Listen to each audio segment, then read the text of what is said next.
সবাইকে শুভেচ্ছা ও অভিনন্দন জানাচ্ছি আমাদের আজকের ক্লাসে। আশা করি সবাই ভালো আছো। আমি সৈয়দ মোহাম্মদ তফসির, সহকারী শিক্ষক, নিয়াজ মোহাম্মদ উচ্চ বিদ্যালয়, আজকে তোমাদের সাথে আছি। আজকে আমরা নবম দশম শ্রেণীর বাংলা প্রথম পত্রের একটি গদ্য নিয়ে আলোচনা করব। তোমরা স্ক্রিনে একটা ছবি দেখতে পাচ্ছ সবাই ছবিটা? জি স্যার। জি স্যার। কিসের ছবি এটা? কিসের ছবি এটা? বইয়ের। অনেকগুলো বই সাজানো। অনেকগুলো বইয়ের। আচ্ছা আচ্ছা, ভেরি গুড। এখন দুইটা ছবি দেখতে পাচ্ছি আমরা, বাম পাশে একটি, ডান পাশে একটি। বাম পাশে দেখতে পাচ্ছি একটি বই খোলা আছে, দুইটি বই খোলা আছে, তাই না? আর ডান পাশে দেখতে পাচ্ছি কি একটি মেয়ে কি করছে? একটি মেয়ে ডান পাশে বই পড়ছে। ঠিক আছে, তো আজকে আমরা আলোচনা করব বই পড়া, অর্থাৎ আজকে আমাদের পাঠ বই পড়া।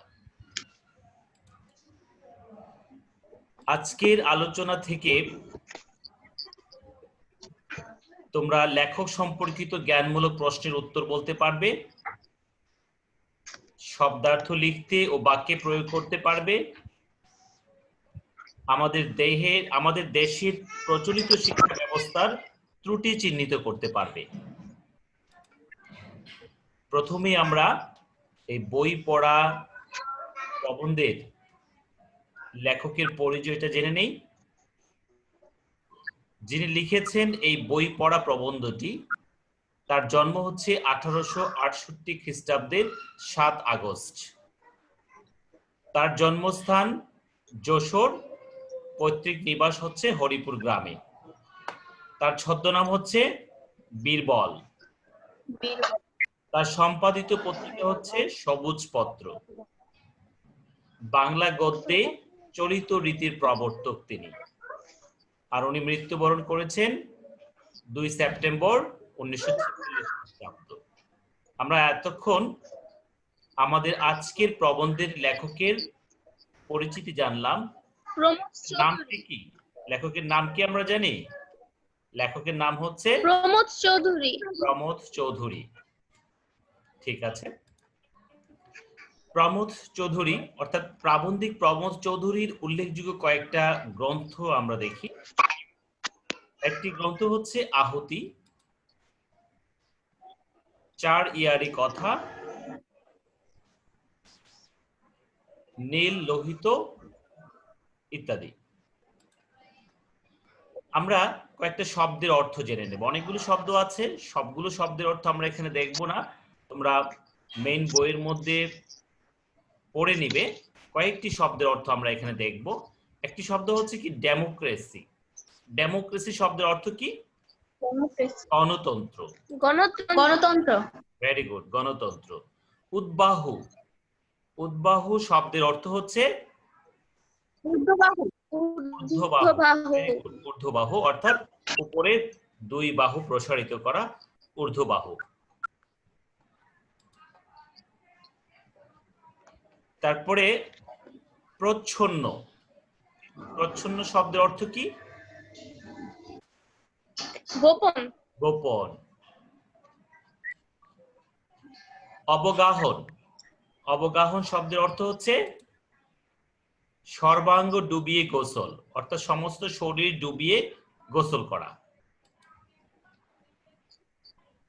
আমরা প্রবন্ধটির পাঠ পরিচিতি নিয়ে একটু আলোচনা করব। তোমরা কি তোমাদের বইটি সাথে নিয়ে বসছো? বাংলা বইটি? জি স্যার। জি স্যার। আচ্ছা, জি স্যার। তোমরা 28 পৃষ্ঠা বই পড়া প্রবন্ধটি বের করো বই থেকে।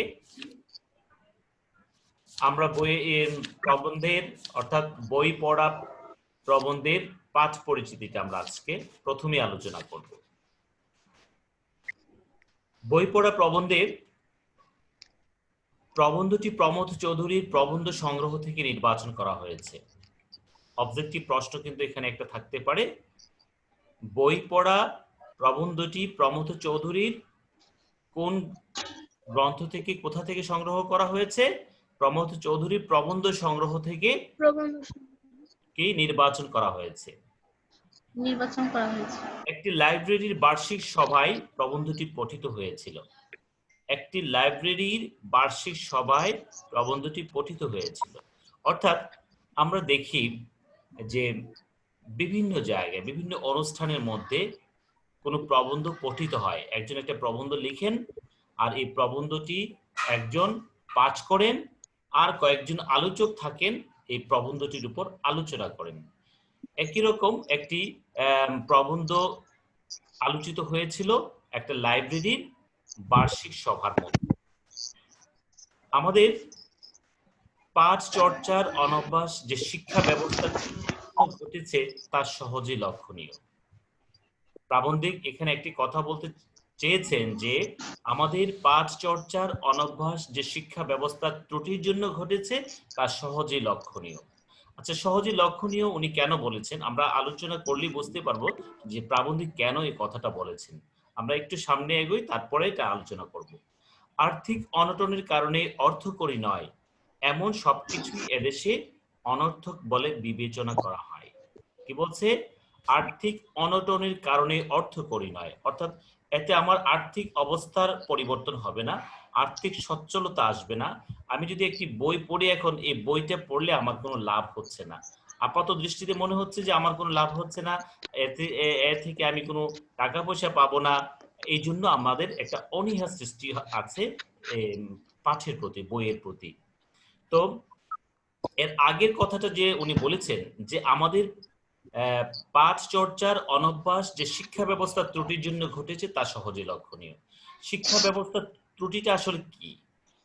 ত্রুটি হচ্ছে আমাদের যে শিক্ষা ব্যবস্থা, আমরা মনে করি সেটা যে শুধুমাত্র আমি লেখাপড়া করব সার্টিফিকেট অর্জনের জন্য, আর এই সার্টিফিকেট অর্জন করার পর আমার একটা চাকরি দরকার, আমি একটা চাকরি পাবো, সার্টিফিকেট অর্জন করব, একটা চাকরি পাবো, এই পর্যন্তই আমার লেখাপড়া। আমার লেখাপড়ার উদ্দেশ্য হচ্ছে এটাই যে আমি একটা চাকরি করব আর অর্থ উপার্জন করব আমার পরিবার এবং আমার জীবিকা নির্বাহ করার জন্য, এই পর্যন্ত আমার দরকার। কিন্তু আসলে আমাদের যে এই সার্টিফিকেট অর্জনটাই আমাদের শিক্ষা না, আমাদের যে মনের শিক্ষার জন্য, মানুষ হওয়ার জন্য, সুশিক্ষায় শিক্ষিত হওয়ার জন্য, স্বশিক্ষায় শিক্ষিত হওয়ার জন্য আমাদের যে পাঠের প্রয়োজন, অনেক বেশি বেশি বই পড়া প্রয়োজন, সেই প্রয়োজনটা বোধ করি এখন আমাদের ওই রকম ভাবে শিক্ষা ব্যবস্থার মধ্যে নেই, যেটা স্কুল কলেজে আমরা শুধুমাত্র তাদেরকে পাঠ পড়াই, তাদেরকে পাঠ শিখায়, মুখস্থ করায়, তারা এটা মুখস্থ করে পরীক্ষায় সেটা লিখে আসে, পরবর্তীতে রেজাল্টের পরে তারা সার্টিফিকেট অর্জন করে। এটাই মনে হয় আমাদের কাছে মুখ্য উদ্দেশ্য হয়ে দাঁড়িয়েছে। আসলে সেটা আমাদের মুখ্য উদ্দেশ্য হওয়া উচিত নয়। আমাদের মুখ্য উদ্দেশ্য হওয়া উচিত যে আমরা পড়ালেখা করব, পাঠ করব, করব জ্ঞান অর্জনের জন্য, আমার নিজের জ্ঞান অর্জনের জন্য, এই জ্ঞানকে অন্যের জন্য কাজে লাগানোর জন্য, দেশের জন্য কাজে লাগানোর জন্য। আমরা শুধুমাত্র টাকা পয়সা উপার্জন করার জন্যই পড়ালেখা করব, সেটা যেন আমাদের না হয়। সেজন্য বই পড়ার প্রতি লোকের অনীহা দেখা যায়। শিক্ষা প্রতিষ্ঠান থেকে লব্ধ শিক্ষা পূর্ণাঙ্গ নয় বলে ব্যাপকভাবে বই পড়া দরকার। আসলে আমাদের যে শিক্ষা ব্যবস্থা, স্কুল কলেজে যে লেখাপড়া হয়, যে ক্লাস করা হয়, সেখানে কিন্তু তোমার পর্যাপ্ত পাঠ হয় না। কেন পর্যাপ্ত পাঠ হয় না? যে এখানে আমাদের সিলেবাস থাকে, সিলেবাস শেষ করতে হয়, বিস্তারিত আলোচনা করার মতো সুযোগ থাকে না, বিভিন্ন কারণে সেই সুযোগটা থাকে না। সেজন্য এই যে গ্যাপ একটু থেকে যায়, এই গ্যাপটাকে পূরণ করার জন্য আমাদেরকে পাঠ্যাভ্যাসের প্রয়োজন আছে এবং বই পড়ার প্রয়োজন আছে। শুধুমাত্র পাঠ্য বই পড়লেই আমার জ্ঞান অর্জন হবে এটা ঠিক নয়। পাঠ্য বইয়ের বাইরেও অনেক বই আছে, অনেক মনীষীদের বই আছে, অনেক জ্ঞান অর্জন করার মতো বই আছে, সে বইগুলো আমাদেরকে পাঠ করতে হবে জ্ঞান অর্জনের জন্য। যথার্থ শিক্ষিত হতে হলে মনের প্রসার দরকার। যে কত কত সুন্দর করে কথাটা প্রাবন্ধিক এখানে বলেছেন, যথার্থ শিক্ষিত হতে হলে। আমি যদি শিক্ষিত হই, আরেকজন যদি শিক্ষিত হয়, শিক্ষিত হওয়া মানে সার্টিফিকেট অর্জন করলে আমি শিক্ষিত সেটা না। আমি এমএ পাস করতে পারি, আমি ডিগ্রি পাস করতে পারি, আমি পিএইচডি অর্জন করতে পারি, কিন্তু সবগুলো সার্টিফিকেট সর্বস্ব শিক্ষা ব্যবস্থা, এগুলো থেকে আমার কিন্তু মনের যে আম, প্রসার, সে প্রসারটা হচ্ছে না। আমার মনের প্রসারের জন্য, জ্ঞানের প্রসারের জন্য অধিক পরিমাণে বই পড়া প্রয়োজন। তার জন্য বই পড়ার অভ্যাস বাড়াতে হবে। এর জন্য লাইব্রেরি প্রতিষ্ঠার প্রয়োজন। আর বই পড়ার জন্য অবশ্যই লাইব্রেরি দরকার। স্কুল কলেজে যেমন আমরা নির্ধারিত সময়ের মধ্যে নির্ধারিত সিলেবাস শেষ করার তাগাদা থাকে আমাদের মধ্যে একটা, সেই তাগাদার বাইরে গিয়ে যখন আমি পাঁচ পড়বো, কোনো কিছু পড়তে চাই, ভালো মানের বই পড়তে চাই, বিভিন্ন মনীষীদের বই, বিজ্ঞানীদের বই, বিভিন্ন সাহিত্যিকদের বই পড়তে চাই, তখন কিন্তু আমার এই বইগুলো কোথায় পড়বো আমি, তার জন্য একটা জায়গা দরকার। আর সেই জায়গাটাই হচ্ছে কিসের, যে লাইব্রেরি। এর জন্য লাইব্রেরির প্রতিষ্ঠা প্রয়োজন। বাধ্য না হলে লোকে বই পড়ে না, আসলে কিন্তু তাই। বাধ্য না হলে লোকে বই পড়ে না। এখনো অনার্স লেভেলের বই বা মাস্টার্স লেভেলের বই যে পড়ানো হয়, এগুলো রেফারেন্স বই হিসেবে কিন্তু অনেকেই বিভিন্ন লাইব্রেরিতে এখন যায়।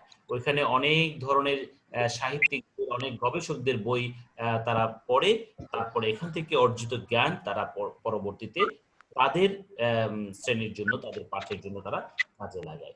প্রয়োজন হলেই আমরা কিন্তু লাইব্রেরিতে যাই। লাইব্রেরিতে লোকে নিজের পছন্দ অনুযায়ী বই পড়ে যথার্থ শিক্ষিত হয়ে উঠতে পারে। প্রগতিশীল জগতের সঙ্গে তাল মিলিয়ে চলার জন্য সাহিত্য চর্চা করা আবশ্যক বলে লেখক মনে করেন। অর্থাৎ এখন সারা পৃথিবীতে যেভাবে চলছে, পৃথিবীর সাথে তাল মিলিয়ে চলতে গেলে আমাদেরকে অবশ্যই বই পড়তে হবে, জ্ঞান অর্জন করতে হবে, সুশিক্ষায় শিক্ষিত হতে হবে, স্বশিক্ষায় শিক্ষিত হতে হবে। তাহলেই আমরা দেশ এবং মানুষের সেবা করার জন্য, তাদেরকেও শিক্ষিত করার জন্য, তাদের আম, ভালো মন্দ দেখার জন্য আমরা সচেষ্ট হব। আমরা এখন এই পাঠের কয়েকটি উল্লেখযোগ্য বিষয় আমরা বিশ্লেষণ করব। কিছু কিছু বিষয় আমরা বিশ্লেষণ করব। তোমরা খেয়াল করো যে আমাদের এই পাঠের মধ্যে, অর্থাৎ এই প্রবন্ধের মধ্যে কিছু গুরুত্বপূর্ণ বাক্য আছে যেগুলো আমরা হয়তো সহজভাবে বুঝতে পারি না। এটা আমরা এখন বোঝার জন্য একটু আলোচনা করব। আশা করি তোমরা এতে কিছুটা উপকৃত হবে। প্রথম যে বাক্যটি আমি আলোচনা করব সেটা হচ্ছে, আমরা সাহিত্যের রস উপভোগ করতে প্রস্তুত নই, কিন্তু শিক্ষার ফল লাভের জন্য আমরা সকলেই উদ্বাহী। কথাটা একটু খেয়াল করলে বুঝতে পারবে যে আমরা সাহিত্যের রস উপভোগ করতে প্রস্তুত নই। এই কথাটা দিয়ে প্রাবন্ধিক কি বোঝাতে চেয়েছেন? সাহিত্যের রস হলো মানব জাতির মনন এবং সৃজনের পরিশীলিত ও কল্যাণময় আশা। দুঃখ দৈন্য জর্জরিত আমরা শারীরিক ক্ষুধা মেটাতে হিমশিম খাচ্ছি বলে মননের চাহিদাকে শৌখিনতার জ্ঞান করে ছুঁড়ে ফেলেছি। অর্থাৎ আমরা আমাদের যে মনেরও যে কিছু প্রশান্তি দরকার, এই সাহিত্যের রসটা কিন্তু আমরা ঠিকভাবে যদি অর্জন করতে না পারি, তাহলে আমার মনও কিন্তু ভালো থাকবে না। আমরা কি করি যে দুঃখ দৈন্য দুর্দশা, এই এই শারীরিক যে ক্ষুধা, এগুলো মেটানোর জন্য আমরা হিমশিম খাচ্ছি। আমাদের মনও যে একটা জিনিস আছে, মনেরও যে একটা চাহিদা আছে, এই চাহিদাটাকে মেটানোটাকে আমরা মনে করি এটা একটা শৌখিনতা। বই পড়াটা, লাইব্রেরিতে গিয়ে বই পড়া, এটাকে কি আমরা শৌখিনতা মনে করি? আসলে শৌখিনতা না, এটারও আমার প্রয়োজন আছে মনের চাহিদার জন্য, মনের প্রসারের জন্য। কিন্তু শিক্ষার ফল লাভের জন্য আমরা সকলেই উদ্বাহু। এখন শিক্ষার ফল লাভের জন্য, অর্থাৎ আমি যখন লেখাপড়া করার পরে আমি সার্টিফিকেট পাবো, একটা সনদপত্র পাবো, পরবর্তীতে আমি একটা চাকরি পাবো, চাকরি পেলে আমি একটা আমি কিছু উপার্জন করতে পারবো। এই লাভটাই যেন, এই জিনিসটাই যেন আমরা সকলে দুহাত বাড়িয়ে অর্জন করার চেষ্টা করি। যে শিক্ষার ফল বলতে আমরা কি বুঝতেছি, ফল বলতে আমরা প্রাবন্ধিক এখানে কি বোঝাতে চেয়েছেন? দেখো যে এখানে শিক্ষা লাভ করে বস্তুগত প্রয়োজন মেটানোর উপায় লাভকে বুঝিয়েছেন। শিক্ষার ফল বলতে কিন্তু বস্তুগত বিষয়টা, অর্থাৎ আমি যেটা তোমাদেরকে বললাম যে আমরা সার্টিফিকেট অর্জন করব, সনদপত্র অর্জন করব, পরবর্তীতে এটা চাকরি পাবো, তারপরে আমি কিছু টাকা উপার্জন করব, এই বস্তুগত দিকটাকে কিন্তু প্রাবন্ধিক এখানে বুঝিয়েছেন। শিক্ষার ফলে মানুষের আত্মিক ও বস্তুগত উভয় চাহিদার পূরণের পথ প্রশস্ত হয়। আমি যদি শিক্ষিত হই, আমি যদি জ্ঞানী হই, আমি যদি জ্ঞান অর্জন করতে পারি, তাহলে কিন্তু আমার দুইটা রাস্তাই কিন্তু প্রশস্ত হচ্ছে। আমার জীবিকা উপার্জনও হচ্ছে, মনের চাহিদাও মিটছে। আর শুধুমাত্র যদি আমি জীবিকার জন্য চেষ্টা করি, তাহলে কিন্তু আমার মনের চাহিদাটা এখানে ইয়ে হয়ে গেল, কি বলে, যে মনের চাহিদাটা এখানে মিটছে না, ব্যত্যয় হয়ে গেল। সমাজের বেশিরভাগ লোকই শিক্ষার বস্তুগত চাহিদা পূরণের দিকটির প্রতি লালায়িত। আসলে এটা আমাদের হওয়া উচিত নয়। আমাদের উচিত, যেমন জ্ঞানী হলে, শিক্ষিত হলে, লেখাপড়া করলে, পাঠ অভ্যাস যদি আমাদের থাকে, তাহলে একদিকে যেমন আমি সার্টিফিকেটও পাবো, অন্যদিকে আমি জ্ঞানীও হব, আমি এই জ্ঞান অন্যের মধ্যে ছড়িয়েও দিতে পারবো, সেই সাথে আমার মনের খোরাকটাও মিটবে, আমার জৈবিক চাহিদাটাও মিটবে, আমার জীবন চলার জন্য যে অর্থের প্রয়োজন বস্তুগত দিকটাও মিটবে, এবং সেই সাথে মনের চাহিদাটাও আমার মিটবে।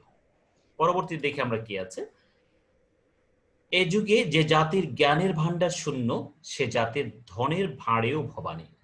দেখো এখানে সুন্দর একটি কথা প্রাবন্ধিক বলেছেন। এই যুগে, এই বর্তমান যুগে যে জাতি জ্ঞানের ভান্ডার শূন্য, জ্ঞান গরিমায় যে জাতি শূন্য, যত পিছিয়ে আছে, হ্যাঁ, সে জাতির, যে জাতির জ্ঞানের ভান্ডার শূন্য, এবং শূন্য বলতে এখানে অনেক পিছিয়ে আছে, যারা যত জ্ঞানের দিক দিয়ে, জ্ঞান বিজ্ঞানের দিক দিয়ে যারা যত পিছিয়ে আছে, তারা কিন্তু ঐশ্বর্যের দিক দিয়েও তারা কি রিক্ত, শূন্য, অর্থাৎ তাদের কিন্তু কিছুই নেই, তারা ধন সম্পদের দিক দিয়েও রিক্ত, শূন্য, যদি তারা জ্ঞান বিজ্ঞানের বিষয়ে অর্জন করতে না পারে, বা তাদের জ্ঞান বিজ্ঞানের ভান্ডারটা যদি শূন্য থাকে, তাহলে তারা ধনের দিক দিয়েও, সম্পদের দিক দিয়েও, ঐশ্বর্যের দিক দিয়েও তারা রিক্ত এবং শূন্য। ধর্মের চর্চা চাই কি মন্দিরের বাহিরেও করা চলে। ধর্মের চর্চা শুধুমাত্র মন্দির, মসজিদ, গির্জায় করা তা নয়, এই মসজিদ, মন্দির, গির্জা এগুলোর বাইরেও ধর্মের চর্চা করা যায়। দর্শনের চর্চা করতে হয় গুহায়, আর নীতির চর্চা কোথায় করতে হয়? ঘরে। এবং বিজ্ঞানের চর্চা করা হয় কোথায়? জাদুঘরে। এই সমস্ত বিষয়গুলো যার যার জায়গায় আমরা করতে পারি, কিন্তু সাহিত্য চর্চা করার জন্য আমাকে অবশ্যই একটা লাইব্রেরির প্রয়োজন। লাইব্রেরি না হলে একটা সুন্দর পরিবেশ, সুন্দর জায়গায় অনেক বই থাকবে, অনেক গ্রন্থ থাকবে, ওইখানে আমি গিয়ে আমার মনের মতো বই বের করে, আমার প্রয়োজন মতো বই বের করে, সেখান থেকে আমি বইগুলো বের করে আমি পাঠ চর্চা করব বা আমি পড়ব, তাহলে কিন্তু আমার লাভ হবে। সেজন্য একটা অবশ্যই সাহিত্য চর্চার জন্য লাইব্রেরির প্রয়োজন। এদেশের লাইব্রেরির সার্থকতা হাসপাতালের চাইতে কিছু কম নয়, এবং স্কুল কলেজের চাইতে একটু বেশি।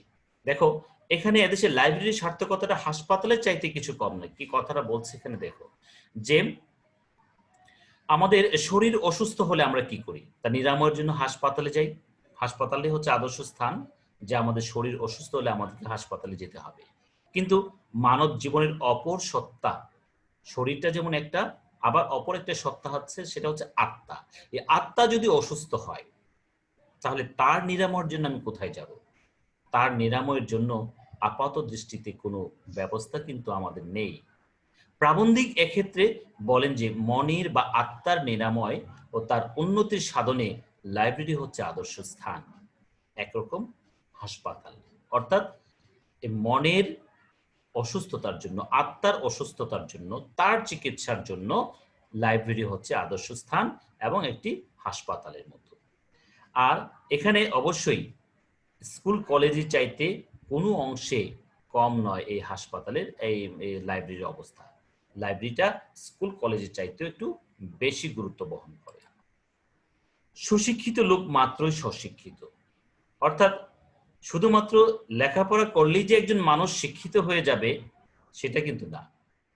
আমরা অনেক উদাহরণ দিতে পারি, এ দেশের মধ্যে উদাহরণ দিতে পারি, শিক্ষিত হয়েছেন, অনেক শিক্ষিত হয়েছেন, কিন্তু তার আচার আচরণ, চাল চলন, তার ব্যবহার, কোনো কিছুই দেখা যায় কি শিক্ষিত মানুষের জন্য মতো না, ভদ্র মানুষের মতো না, সে শুধু শিক্ষা অর্জন করেছে কিন্তু মানুষ হইতে পারে নাই। তো সেজন্য আমাদের সুশিক্ষিত লোক, স্বশিক্ষিত লোক প্রয়োজন। যে সমাজে যেসব ব্যক্তি স্কুল কলেজের শিক্ষাই শুধু নয়, স্বীয় অনুসন্ধিৎসা বা আগ্রহে জ্ঞানের নানা বিষয়ে অবগাহন করেছেন, জেনেছেন, শুনেছেন, বুঝেছেন, তারা নিঃসন্দেহে সুশিক্ষিত জনে পরিণত হয়েছেন। অনেক মানুষ আছেন, আমরা যে স্ক্রিনে যে দুইটা ছবি দেখতে পাচ্ছি, একজন আমাদের বিশ্বকবি রবীন্দ্রনাথ ঠাকুর আর একজন জাতীয় কবি কাজী নজরুল ইসলাম। ওনারা কিন্তু স্বশিক্ষায় শিক্ষিত। প্রাতিষ্ঠানিক শিক্ষা লাভ কিন্তু ওনাদের করা হয়নি, কিন্তু আজকে ওনাদের লেখা, ওনাদের সাহিত্য অনেক বড় বড় জায়গায় কিন্তু আলোচিত হয়, পঠিত হয়। তো ওনারা ছিলেন স্বশিক্ষিত, সুশিক্ষায় শিক্ষিত। আরেকটা বিষয়, দেহের মৃত্যুর রেজিস্ট্রারি রাখা হয়, আত্মার হয় না। এখানে দেখো একটা সুন্দর কথা বলা হয়েছে, দেহের মৃত্যুর রেজিস্ট্রারি রাখা হয়। অর্থাৎ আমাদের দেশের যদি কেউ মারা যায়, সে গুরুস্থানে নিয়ে যাওয়া হয়, অথবা কবরস্থানে নিয়ে যাওয়া হয়, শ্মশানে নিয়ে যাওয়া হয়, বা খ্রিস্টানদের যেখানে তারা সমাহিত করে সেখানে নিয়ে যাওয়া হয়। অর্থাৎ নির্ধারিত জায়গা আছে, যদি কেউ মারা যায় তাকে ওইখানে সৎকার যে কার্য করার জন্য, ওইখানে কিন্তু তার একটা নাম লিখে আসতে হয়, রেজিস্ট্রি করতে হয়। এই জায়গায় কে মারা গেছেন, কখন মারা গেছেন, কখন তাকে দাফন করা হলো, এই সমস্ত কিছু রেজিস্ট্রি করে দেওয়া হয়। অর্থাৎ দেহ ও আত্মার সমন্বয়ে মানব জীবন, সে মানব জীবনের মানুষ যখন মারা যায় তখন তাকে শ্মশানে, গোরস্থানে বা চার্চে সৎকার করা হয়। তার নাম, ঠিকানা, এইগুলো সবগুলো রেজিস্ট্রি খাতায় লিখে রাখা হয়। কিন্তু মানুষের অপর যে সত্তা, যে আত্মা, মানবিকতা, এগুলো বুদ্ধির অভাবে যে মৃত্যু, সেই মৃত্যুর নিরূপণ করা বা লিখে রাখা হয় না কোথাও। মানুষের যে মনের মৃত্যু হয়, আত্মার মৃত্যু হয়, এগুলো কিন্তু কোথাও লিখে রাখা হয় না। কেন লিখে রাখা হয় না? যে এগুলো আমি যখন পাঠ সাহিত্য চর্চা করার জন্য পর্যাপ্ত সুযোগ না পাই, আমি যখন আমার মনকে প্রসারিত করার জন্য সুযোগ না পাই, এবং মনকে প্রসারিত করার জন্য, মননের জন্য, আমার সত্তাকে জাগ্রত করার জন্য, মানবিকতাকে জাগ্রত করার জন্য, মানবিক বোধ সম্পন্ন একজন মানুষ হওয়ার জন্য আমার যা যা প্রয়োজন, ওইগুলো যদি আমি না পাই, তাহলে কিন্তু আমার আত্মার মৃত্যু হয়। সেই আত্মার মৃত্যু কিন্তু অনেকেরই হয়, কিন্তু সেটা লিখে রাখা হয় না।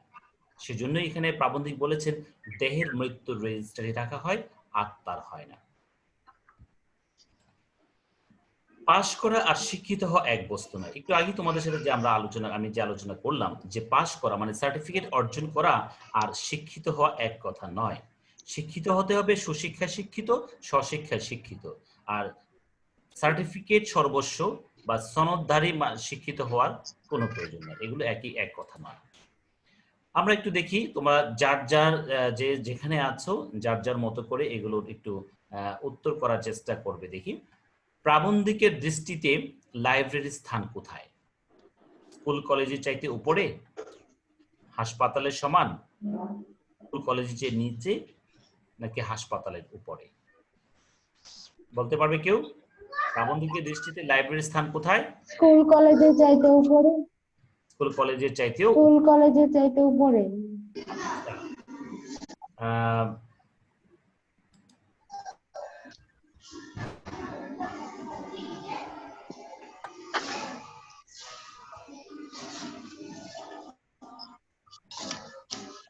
স্যার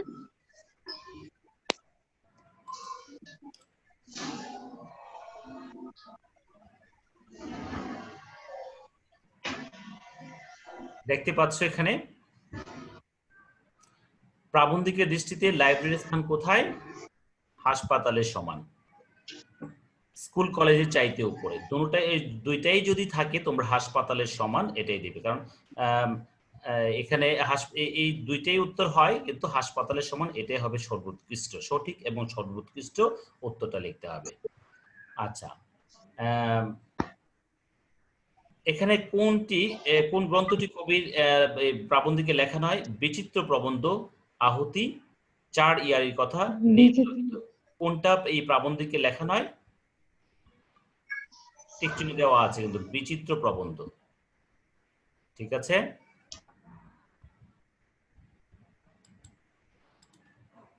প্রাবন্ধিক প্রমথ চৌধুরী কত সালে জন্মগ্রহণ করেন?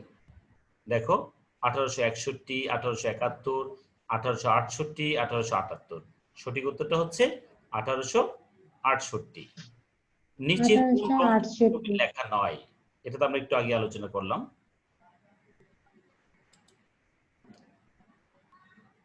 আমরা উত্তর সহ কিছু মূল্যায়ন করবো। এখন তোমাদেরকে আমি বলে দিচ্ছি, উত্তরগুলো সহ বলে দিচ্ছি। প্রাবন্ধিক প্রবোধ চৌধুরী কোথায় জন্মগ্রহণ করেন? উত্তরটা হবে যশোরে। তার ছদ্মনাম কি? তার ছদ্মনাম কি? বীরবল।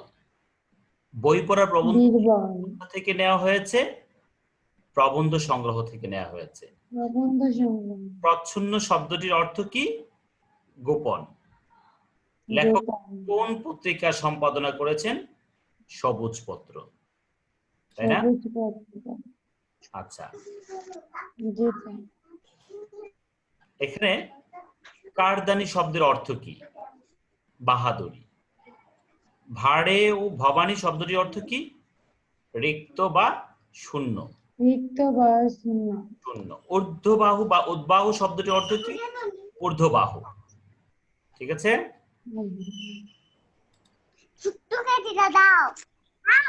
তোমাদের বাড়ির জন্য তোমরা নিজেরা যে যেখানে আছো সেখান থেকেই এই বিষয়টা, অর্থাৎ সুশিক্ষিত সমৃদ্ধ একটি জাতি গড়ে তুলতে লাইব্রেরির প্রতিষ্ঠা করার প্রয়োজন। এই উদ্ধৃতিটির যথার্থতা বিশ্লেষণ করতে, অর্থাৎ এই একটা প্রশ্ন তোমাদেরকে আমি দিলাম, তোমরা নিজেদের মতো করে লিখে রাখবে। ঠিক আছে, জি স্যার।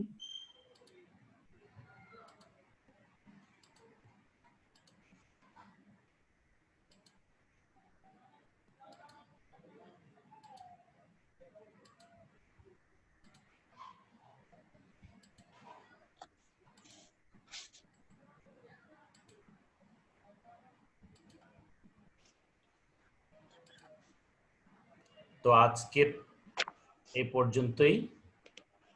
তোমরা সবাই ভালো থাকো। স্যার আগের হোমওয়ার্ক গুলো দেখবেন না? হোমওয়ার্ক গুলো স্কুল খুললে পরে হোমওয়ার্ক গুলো দেখবো। এখন তো এই পর্যায়ে দেখাটা একটু কঠিন। তো স্কুল খুললে পরে তোমাদের এই খাতাগুলো আমার কাছে জমা দিয়ে দিবে, আমি তখন দেখে নেবো এই জিনিসগুলো। ঠিক আছে, স্যার স্কুল কখন খুলবে? খুলবে ইনশাল্লাহ, সরকার যখন অনুমতি দেয় তখনই স্কুল খুলবে। আর তোমরা প্রত্যেক দিনের ক্লাসগুলো অবশ্যই করবে। আমি চাই যে তোমরা সবাই ক্লাসগুলো করো, তোমাদের উপকার হবে ক্লাসগুলো করলে।